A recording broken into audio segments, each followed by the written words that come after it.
नदी जोड़ो अभियान के माध्यम से सिंचाई का रकबा बढ़ाने का अभियान प्रारंभ किया हुआ है।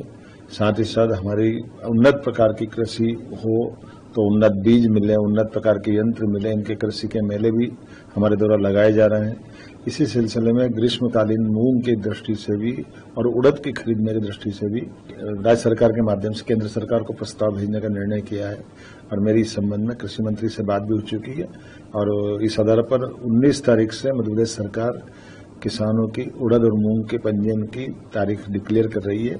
हमारे सभी किसान भाइयों बहनों से निवेदन करता हूं कि वे अपनी अपनी जिन ने अपनी फसल लगाई है वो संबंधित उपार्जन केंद्रों पर अपनी फसल के उपार्जन की तैयारी करें। सरकार सदैव किसान हितैषी निर्णय के लिए जानी जाती है। मेरी अपनी ओर से किसान भाइयों के लिए पुनः अपनी आगामी फसल की तैयारी करें। सरकार आगामी फसल भी आपकी और बेहतर से बेहतर करने के लिए आपके साथ रहेगी। भारतीय किसान संघ के साथ हम लगातार चर्चा में भी हैं ताकि हमारे सभी प्रकार के कृषि आधारित उद्योग लगा करके कई बार कुछ फसलों में खास करके सब्जी जैसे टमाटर या अन्य जगह पर भी जो भविष्य में ऐसे उद्योग लगे ताकि हमारी फसलों का देश के हित में उपयोग हो और किसानों को ठीक से वाजिब दाम मिले। आइए हम सब राज्य की बेहतरी के लिए माननीय प्रधानमंत्री के नेतृत्व में डबल इंजन की सरकार के साथ कदम से कदम मिला के चलें। मध्य प्रदेश सरकार किसानों की बेहतरी के लिए यशस्वी प्रधानमंत्री के आशीर्वाद से सभी क्षेत्रों में लगातार ध्यान रख रही है। इसीलिए पहले हमने नदी जोड़ो अभियान के माध्यम से सिंचाई का रकबा बढ़ाने का अभियान प्रारंभ किया हुआ है।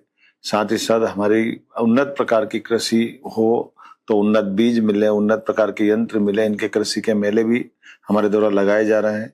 इसी सिलसिले में ग्रीष्मकालीन मूंग की दृष्टि से भी और उड़द की खरीदने की दृष्टि से भी राज्य सरकार के माध्यम से केंद्र सरकार को प्रस्ताव भेजने का निर्णय किया है और मेरी इस संबंध में कृषि मंत्री से बात भी हो चुकी है और इस आधार पर 19 तारीख से मध्य प्रदेश सरकार किसानों की उड़द और मूंग के पंजीयन की तारीख डिक्लेयर कर रही है। हमारे सभी किसान भाइयों बहनों से निवेदन करता हूं कि वे अपनी अपनी जिन ने अपनी फसल लगाई है वो संबंधित उपार्जन केंद्रों पर अपनी फसल के उपार्जन की तैयारी करें।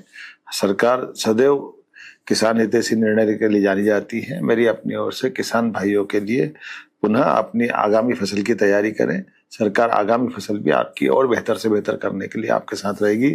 भारतीय किसान संघ के साथ हम लगातार चर्चा में भी हैं ताकि हमारे सभी प्रकार के कृषि आधारित उद्योग लगा करके कई बार कुछ फसलों में खास करके सब्जी जैसे टमाटर या अन्य जगह पर भी जो भविष्य में ऐसे उद्योग लगे ताकि हमारी फसलों का देश के हित में उपयोग हो और किसानों को ठीक से वाजिब दाम मिले।